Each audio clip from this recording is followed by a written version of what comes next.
Temuze kulwanira bifo bya 2026. Wazire ekisinza okubaleeta endowooza gye mufaanaganya naffe. Endowooza eriemu yakuggyako nakyemalira n'abakongozi be abafutukadde mu ggwanga lino okumala emyaka 40 ate nga balaga bakyayagala okutuula wano. Pulezidenti nga nkyali n'abakunzi wa Buganda ne ttiimu yonna gye nkolagana nayo nkulayirira kikafuuwe NRM terina kifo kyegenda kutwala mu Buganda. Wano wennyini tugenda kusooka tukusambolingeko mu kalulu k'abavubuka. Njagala okwebaza muto wange Namutyaba Yimiri akola obulungi asiimibwa. Omuwala oyo muto naye mukozi. Wampa obuvunaanyizibwa obutongo kwekine simanyi oba atuuse. Asobodde okutuuka? Okay, oza tasobodde kutuuka. Sigala waawo. Sebo okumanya tukunga president waliwo omwami bamuyita Kintu Busoke Mathias. Oyo yali RDC mukoowu. Sebo janguwona. Oyo yali RDC wa Zimbabwe. Tulina omukyala bamuyita Aisha Waligo. Oyo yali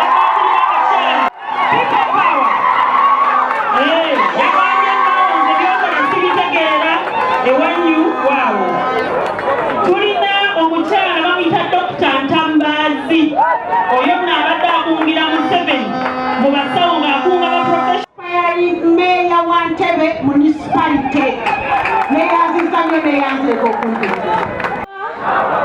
Our power kunga Kyagulanyi kunga Nakimuli kunga aneesimye nnyo okubalaba. Yenze Margaret Smile ya Namubiru. Ndi kansala omukyala akiikirira kya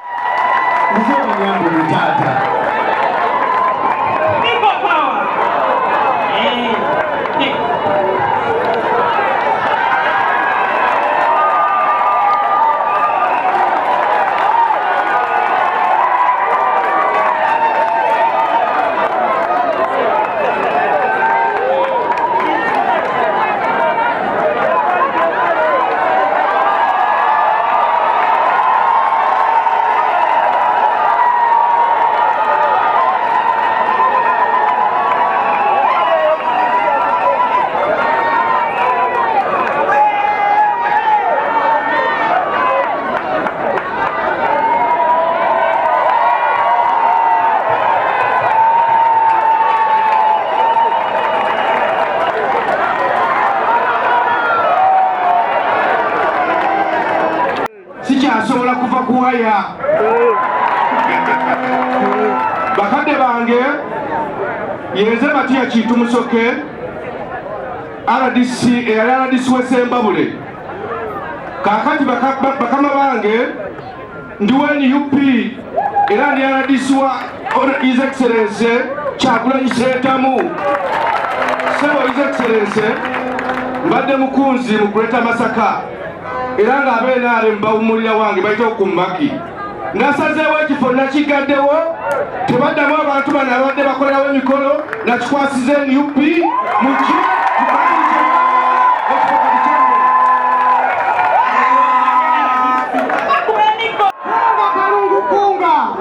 kunga Kyagulanyi kunga. Sabo pulezidenti wange nze mutabaazi wo owe Kalungu komanda 002 Fulutanka. Watwakadde nnyina katono komanda 001 Fulutanka. Watiryaje pulezidenti akutunuulire mukama wange nze obumanyirivu obwange kyewaleeta ku NUP. Mukama wange naleeta loyalty yange yonna, nendeeta amaanyi gange gonna, nendeeta amagezi gange gonna okulaba titutambuza ekibiina ekisobola okukyusa Uganda.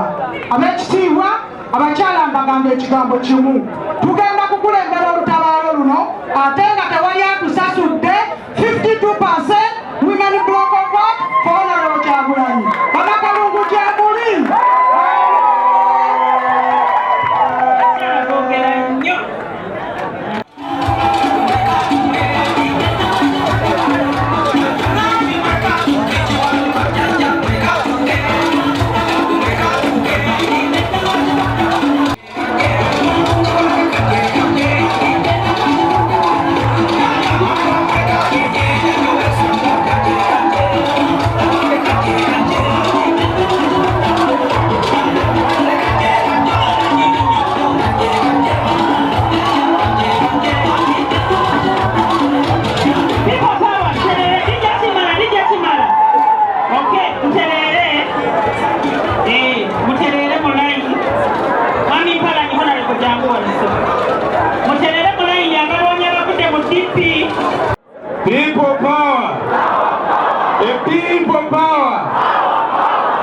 Kunga Kyagulanyi kunga. Kunga Kyagulanyi kunga. Kunga kyotera kunga. Several presidents nze John Paul Kwago Mpalanyi. Nze mubaka ali mu parliament kulwa kyotera essaza kyotera county. Era ndiyo ku kadi ya Democratic Party. President, njagala okusookera ddala okwebaza babaka bannange. Mu parliament gyendi mikwano gyange gisinga bonna ba NUP. Basebo ne banyaba ababaka. Mukigiremu muyiremu gatono. Aha. Several president ababaka abo. They made me feel at home even before getting home. Mikwano gyange ddala mbebaza. Njagala kwebaza tiimu ya Kyotera eyakunga mobilization team. Naddala Mwami Charles Kirumira taliwo wano. Naye nga Sanji oyo ddala omutima gwego. President, tiimu gyendi nayo wano bannakyotera. Bwe bategedde nti nzija mawulire bagafunye kwosaggulo. Era ne bekolamu omulimu gwa n'abalala bali mu kkubo ssebo. Ninamu abava mu NRM, ninamu aba DP, ninamu already n'abanuku. Naye nja kusoosowazaamu ku bakulembeze abamperekeddeko abatonotono. Nina Mwami Ismangobya ye speaker waffe. Party egombola yena bigasa naye ndowooza ye yakimaze dda ekikye.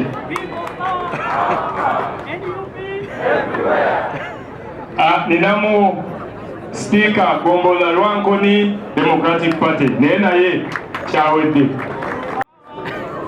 Teacher waffe Teddy Namulindwa Kansala Kasali Town Council.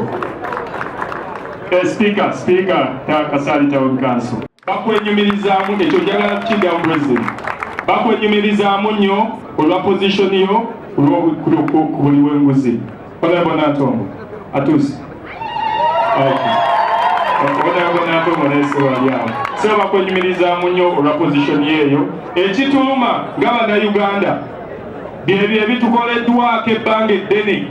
Ekyotera basebo ne banyabo omwami gwe tusinga okulaba ono ow'amatanta Mwami Kasolo nze namuwangula. Ate era nga tugenda kumuddamu birya. Naye abakulu abo kye basinza okukola buno obukunkumuku obutono bwe babawaako babukozesa okwonoona n'okutabangula ebitundu byaffe. Politics is a bad game because it does not only derive service from you, but it even takes away your culture. Abakulembera mu constituencies ez'ebyalo Mr. President yankulopere omulimu oleenaale mu gwesinga okukola kwe kutugyako n'ekitiibwa kyaffe ekyobuwangwa. Osanga abasajja abo nga bagulira abakazi baffe bagomesi mu maka gaabwe. Obasanga bafumba mmere za bijjulo mu bisaawe ne babeerabiza nti balina nguudo nnungi ne babeerabiza amalwaliro amabi kubanga sente basazeewo. It is an option basazeewo kuzikozesa ekyo. Several President, it's a generational course. Kino tekitwetaaga kutuyita. We just have to come and rally behind you to take this country forward. Gwe mukisa gwaffe gwokka ogulina gwe tulina. Mwami Museveni yakaddiya bakitaffe. Era bwe tubatunuulira kati nze kitange bwe mutunuulira. Ne mutoolako emyaka gye yalina nga Museveni ajja. Ne bwafaanana kati. Seegomba Mwami Museveni kaddiya mwana wange. Let us die fighting. Katwelwaneko, it's our challenge. Challenge eriwo ku budde bwaffe. We are not waiting for anyone else. Buno obudde bwaffe. Otherwise n'abazzukulu bajja bakaddiya kubanga bye bakola mu bugendere kukikola tubiraba. So President, I've come here to associate myself with the principles n'enkola eya NUP. Bingi bannaffe tulwawo basa mu ssaala ne tubasa mu ssaala oluusi ng'ekiseera kiyise. Ali mu ddwaliro lye limu ewaabise erinnya ebbanga eryo lyonna batusabe Mukama amusuuse. But also should speak to all of us because this is in real time. That for somebody to survive or to have any hope of survival, they have to be airlifted out of Uganda. Uganda yafuuka limbo, Uganda yafuuka graveyard. Amalwaliro gosuubira okuwonya omuntu tegali mu ggwanga lyaffe, twongere okusabiragana basebo ne banyabo. I want to congratulate first and foremost our winners, the Guild President of Montesa University. Congratulations, my brother. And in an even more special way, I want to congratulate our brother, now the Guild President of Mbarara University of Science and Technology, His Excellency Rwabuturumba. Congratulations, my brother. Utabaruke Chija. Thank you for carrying the national interflag with pride. Like I told you online before, you gave us pride. Orijo bakumane bakirangu umriankore tari onopo. Ogonisho. Mwebale nyomwe bali edala kulaga Museveni that even with this tribalism, even with this effort to divide the people of Uganda along tribal lines, this generation is different more. This generation is very, very different. Ankole has shown the world that Museveni's propaganda says something, but the people of Uganda, especially the young generation, is speaking otherwise. We congratulate you, but like I told you, you should know that you are a big target of compromise. You're a big target of the regime to try and avert the voice and view of young people, so you ought to be vigilant. Comrades, I want to salute again, add my words to Honorable Nambeshe, to salute our Deputy President of Buganda Region, Honorable Mwanga Chivumbi. Mubutali Honorable Mwanga Chivumbi, tukwebaza mukubireko mu ngalo. Yayimirirawo si mbigere byange byokka wabula n'embigere bya leader of opposition, n'abalaga ki kye tukkiririzaamu era ki kye tuyimirirako. We thank you and we salute you. All of you comrades know that while we were away with the leader of opposition and Secretary General in the UK, ate twalina meetings nyingi sijja zigendamu njagala mwe mulabe bulabi ebivaamu. But we had very many important meetings with some of the most powerful people in the world. And as you know, our pledge, we don't pledge for aid, we don't ask for money, we ask for solidarity. We ask for assistance so that we can have a free and fair election. But while we were away, just like you, we saw the shocking news of yet another scandal in Parliament. A grand theft of close to 53 billion Uganda shillings. Museveni gave our money, taxpayers' money, to corrupt members of Parliament. 100 million each. This is not the first, it's not the second, it's not the third time. This has been a culture. It has become a culture. Wetwalite tuliwo Mwami Museveni mukwebaza ababaka ba Parliament okuyisa etteeka ly'emmwanyi, etteeka eribajjako amagoba n'obugagga bw'emmwanyi ne libuteeka mu ngalo z'abo abamulya mu ngalo, famire ye n'abatono ababakolera. Okwebaza abo ababaka abaswavu n'okubateekateeka bakirize etteeka eriteeka abaana bammwe abatali basirikale mu kooti ez'amagye basobole okubasibirayo emyaka mingi nga bwe bakoze baganda baffe bamachete n'abalala. Yawa ababaka ba Parliament million 10. That has become Museveni's only way of doing things. This is currency. Enguzi ye currency ya Museveni. Museveni n'ekibiina kye tebatula ne bagamba kino kikyamu kino kituufu tugende tukubaganyeko ebirowoozo mu Parliament, ekituufu kiyite ekikyamu kireme kuyita. Si bwe bakola.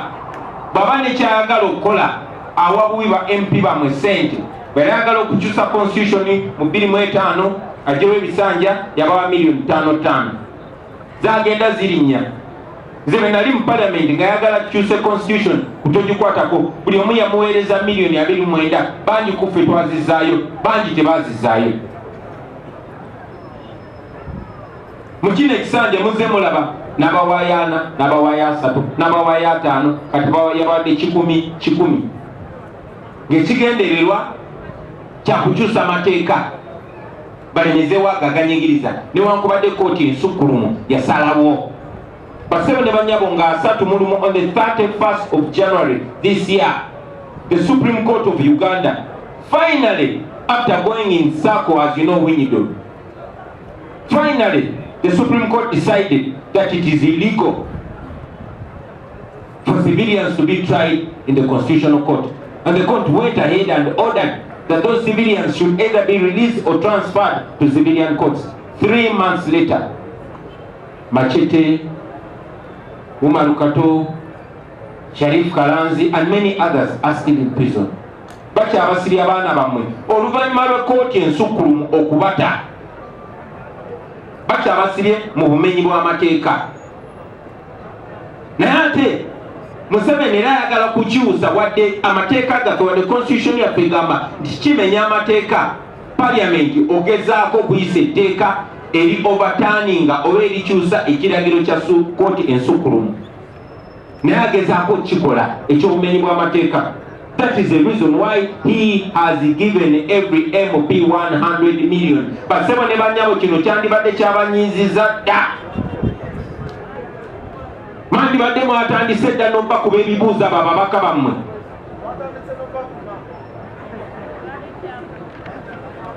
Buli mubaka bamuwadde miliyoni 10. Now, when Museveni was bringing his system, which I disagree with, jaite ya PDM tibuli parish baliwe miliyoni 10. Abaffe mweno parish okaje tulimu mulooza mulimu abantu emitwalo emeka. Naye abo okubajja mu baavu bagamba babwe sente za PDM nga beewola neewole ziriko ne interest ya 6%. Tens of thousands of people are borrowing, are given 100 million. They are only borrowing, they have to pay it back with the 6% interest. Naye ate ababaka ba parliament bo bawa miliyoni 10 si za kuzzaayo, si za kwewola, si za kusayiningira, za mankwetu. Naye nga kyekizibu baweeseza kunyigiriza bantu baabwe. Basose ne beegaana, betayibwa ne yeegaana, but thanks to age. Emando y'abawanika n'erinnya Museveni ku mutwe w'ebbaba n'avaayo n'agamba sente nazibawadde, because he doesn't see anything wrong with that. Now we're waiting to see what Taiwa says, because all of them say it's wrong. They even threatened to sue Right Honorable Joel Senyonyi. So that is where we are, ladies and gentlemen. These are not only words. Attach sentiments to these words. Attach meaning to these words. 100 million every member of parliament. Now there are 529 members of parliament. Could be some 100 million. That is roughly, that is 52.9 billion. Almost 53 billion shillings. How much change can that money bring in the health sector, in the education sector, in infrastructure and others? Let's try to break it down. Bilioni 5 Museveni yazikutte naziwa bamemba ba parliament bammwe bonna oba munfuna bulungi.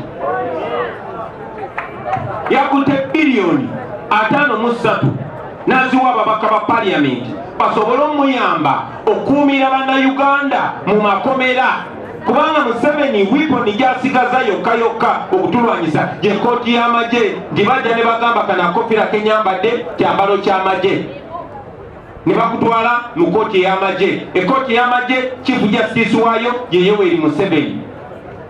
Ensonga lwaki kkooti ensukkulumu yasazaamu okuwozeseza abantu abatali basirikale mu kkooti y'amagye, kubanga si kya bwenkanya, tebasobola kufuna fair trial oba kuwozesebwa kwa mazima na bwenkanya. Lwaki? Kuba omuntu yennyini abasibye gwe muvuganya naye ate gwe ba apiringira gye bajulira ye Mwami Museveni. So ayagala mmwe ababaka ba parliament mudde mu mukwasa obuyinza okuumira bamacete mu kkomera. Kyandibadde tekyewunyisa ng'era tekinyiiza nnyo singa kiri ku babaka ba NRM bokka, kubanga basinga mu kubo obwongo bwagwadde ne buva mu mutwe ne budda mu lubuto. Naye kino yakikoze ku babaka bonna n'aba opposition. Era njagala mumpulirize bulungi, ntandise neebaza Honorable Mwanga Kivumbi kubanga ye n'obukulembeze obwabaddewo nga siriwo ne Honorable Ssenyonyi taliwo, baavuddeyo n'okusalawo ne bawandika ekiwandiiko nti ababaka abo abeetantala abeesamba obuli bw'enguzi buno basse omukono ku kiwandiiko ekyo.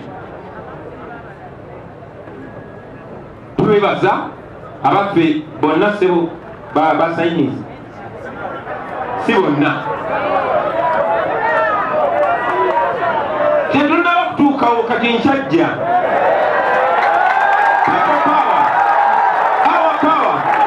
tetwakomyawo basebo ne bannyabo kuba n'okusayininga obusayininzi tekimala.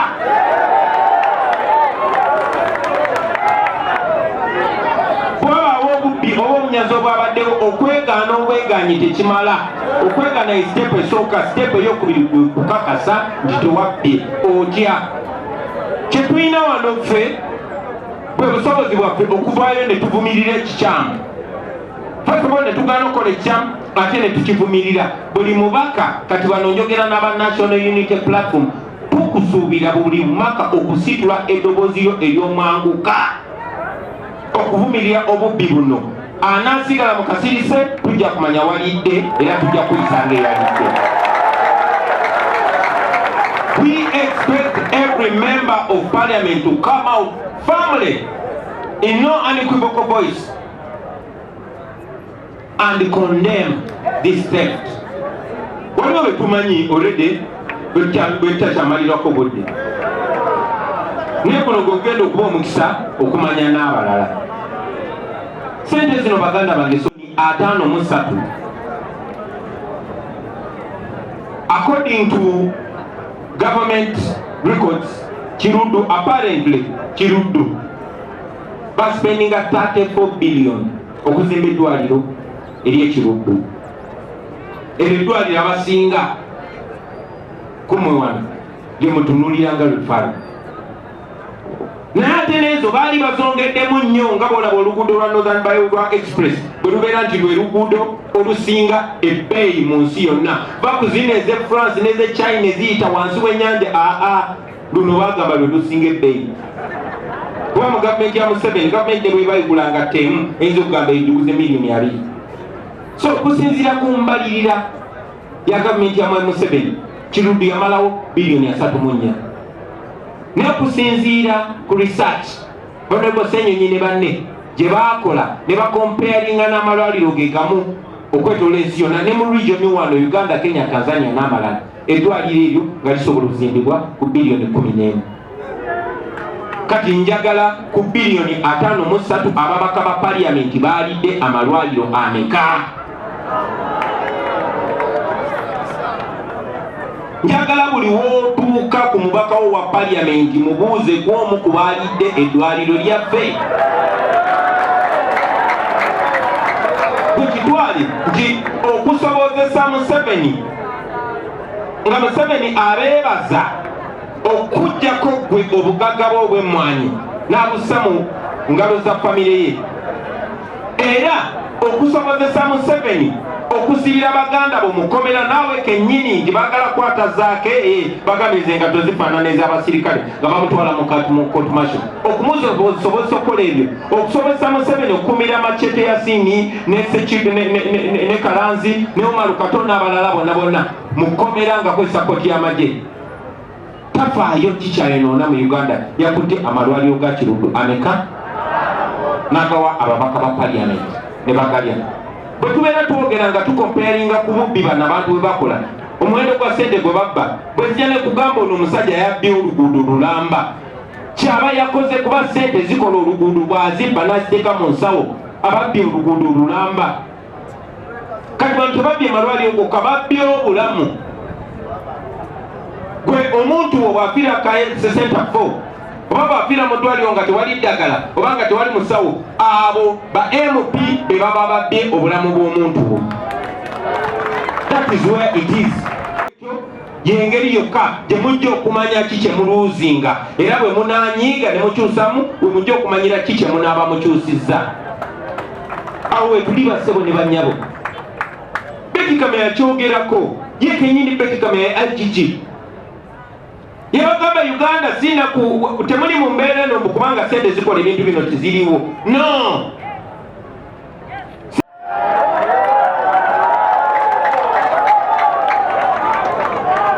Njagala okusaba bannayuganda nti abo ababaka ba NRM n'abo be mumanyi wadde bakyakutte kaadi zaffe naye nga balya Museveni mu ngalo nga babadda ku mulama gw'abantu, bannange mubatandikirewo bagoba. Ate tetugenda komaawo, tulina n'abalina kaadi yaffe bangi nnyo nga bali mu palamenti ku kaadi yaffe naye nga bali aga naaga. Bali nyeeno, sori omuyimbi, bali nyeeno. Njagala okubategeeza nti abantu balaba ate naffe tulaba. Era abantu abo bassebo ne bannyabo temubatiiririranga gye muli, mubeeyo mwesimbewo.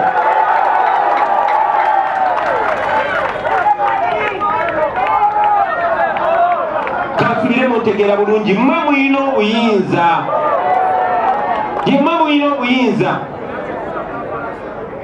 Omusota bwe gukulumira mu kirulu ekimu ebansobi bwe gukuluma omulundi gumu, naye omusota bwe gukuluma emirundi ebiri nga gukulumira mu kitulu kimu gwoba n'obuzibu. Ku mulundi guno bassebo ne bannyabo nammwe njagala mutunulire enkaliriza. Tulina bannaffe bangi abayimiridde ku mulamwa gwaffe, tubeebaza. Tulina bannaffe bangi abatajjira na ku NUP naye nga bayimiridde ku mulamwa. Tubeere eno tulaba abantu tamaguzi ne tubeegomba, ne tunonya nsanja ne tubeegomba. Olunaku olumu nali mu kuziika taata wa kyuma kya Yesu nensanga Honorable Mpalanyi ng'anyumye ayogera ebigambo birungi, bwe twanyumyamu wano nga vuuka mutegeere akatono lwaki tetutambula naye, naye Katonda munene awuliriza essaala zaffe. Sebo tukwaniriza tukwenyumirizamu ne bannaffe abalala bagambe nabo tubalinze. Kakozese n'omukisa guno bategeeza mwenna abatwegasseko olwaleero tubaniriza nnyo kye muwulira twogera kye tuli, era buli kimu tukikolera mu ttaala. Okugyako abavudde mu NRM ekyo ekibiina nga kyo kimanyiddwa kyababbi, newankubadde wali abantu bangi abalungi naye agabbi bwe gaba ga boosi oba olina kusirika busirisi. Naye mwe abavudde mu FDC, abavudde mu DP tubadde tutambulira wamu, ffenna twajagala kujjako nakyemali. Naye ate ffe aba NUP twagala mujjako kati ate mu byaddala, so tubaniriza mu byaddala. Honorable tukwaniriza ne bannoboze nabo namwenna baganda baffe abatwegasseeko. Nyina amawulire amalungi gye muli n'amabi, nsooke galiwa? Nsooke mabi?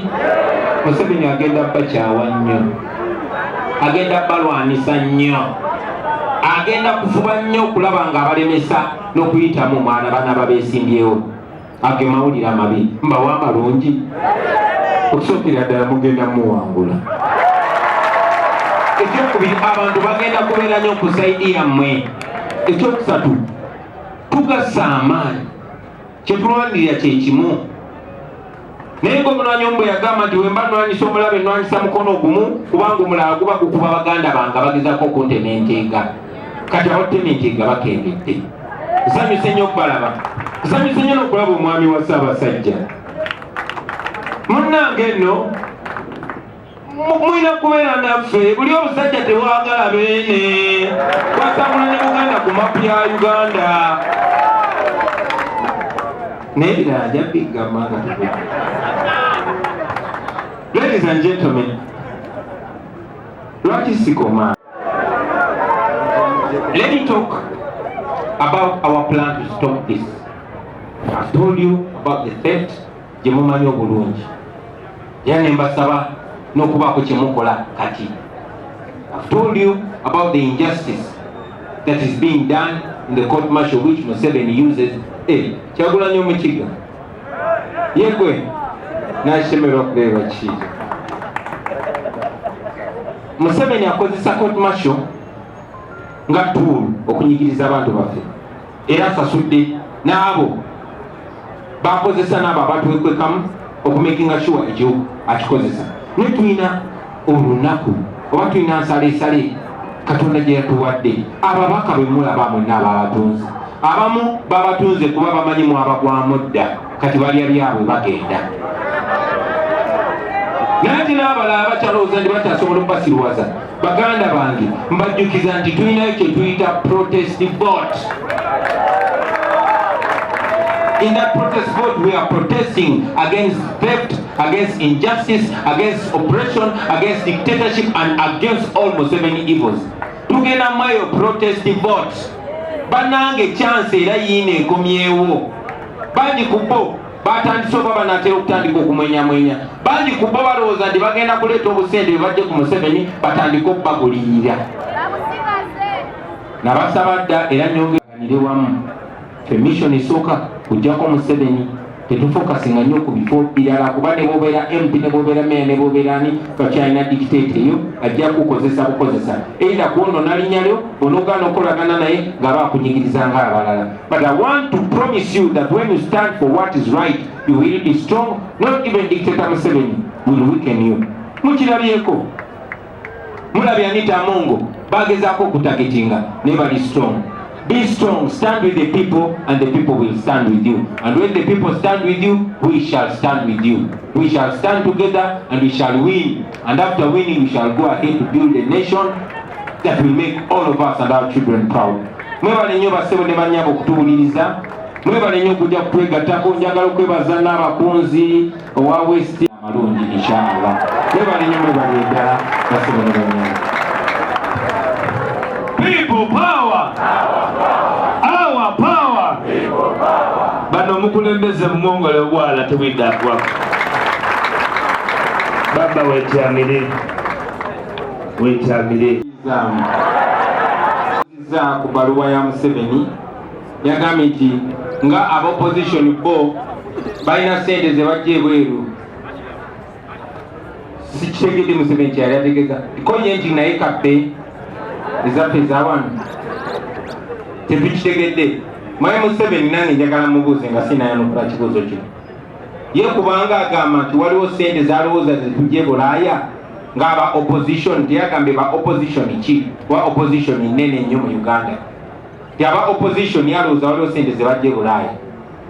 Ko naye nti kabbe ezaffe ez'awano ekyanakiddamu bw'anaaba azuukuse. Njagala mbategeeza bassebo ne bannyabo nti tewali ssente zetujja mu bazungu zonna. Ssente zetujja Bulaaya weeziri zivaawa mu bannayuganda nga mmwe bakadaama bano. N'awaayo $5, n'awaayo $10, n'awaayo $1 meka be bajjanjaba bano abaana be tubeera nabo ng'otugaseeko ssente ez'aba MP ziba mu ba MP. Amafuta ge tuvuga, emmere abaana gye balya, okukyalira abasibe. Yes, bannayuganda bangi babeera wano, tesobola boogerako ababeera wano kuba mumanyi ekiyinza okubatuukako. Naye abalala bannayuganda abava e Bulaaya be batusapootinga. Abo be mulaba baasikaali, be mulaba bakadaama, be mulaba akeera kuvuga baasi, akeera ku train, akeera kwera street, beebo abatusapootinga kubanga bangi nnyo. Museveni abasindikiriza eri nabo bagala nkyukakyuka. Bw'abaawo ssente endala mwami Museveni z'alowooza zetujja e Bulaaya, twagala aleete evidence ku nsonga eyo. Kuwaffe tulina evidence nti alina ez'ebisiyaga ze bamuwa. Katwagala kumanya ssebo mwami Museveni okujjako ssente z'ebisiyago ziwa abamu ku baali mu opposition okubipromotinga, n'abasumba abamu okubipromotinga nga beefudde abazivumirira. Twagala accountability ya ssente z'ebisiyaga ze bakuwa mwami Museveni. Bamaze emyaka mingi nnyo nga bagamba nti abazungu batuwa ssente z'ebisiyaga, bali b'ebisiyaga.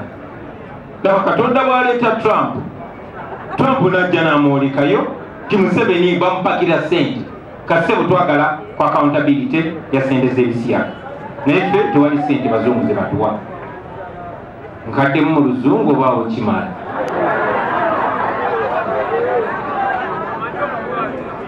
thank you kulumusana naye nga bakutte sente zanakyemalira amazima amatuufu tetulina ngeri gye tusobola batunuulya kati n'omanya tyono yaziridde naye tujja kumanya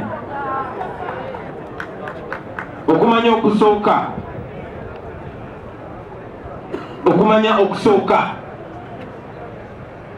gyetasi gye tubataddeko deputy president waffe yatukoze bulungi nnyo bwe nabadde siriiwo ne lopu nga taliiwo n'abateeka ku kigezo ekisooka nti buli omu asseeko omukono teyafunye sente ze era azivumirira kati ekigezo ekyokubiri kyendowooza nti kyangu nnyo buli mubaka abo abagamba nti bayimirira ku mazima nga bwe bagoogera aveeyo akozese eddoboozi lye mu nkola ekira ku ya bulijjo avumirire ekikolwa ekyo n'obubbi obwo abatakikoze era oba omulaba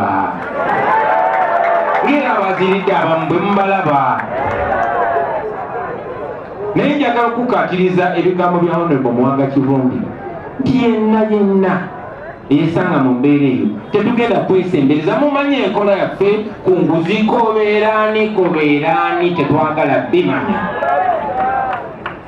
obulumi bw'abannayuganda bwe tukulembeza era tujja kujja tumakinga sure kirungi tulina bakandidati bangi tujja kumakinga sure tukulabisa eri abantu tubagambe bannango nayagira ku kadi yaffe naye yeegatta ku babbi era talina ffe era temumutusindikira kirungi tukibagambe emisana era tukibagambe ng'obudde bukyali ye lwakisiba wano mwebale nnyo mwebalire ddala muwagire abantu baffe ahenzo entebe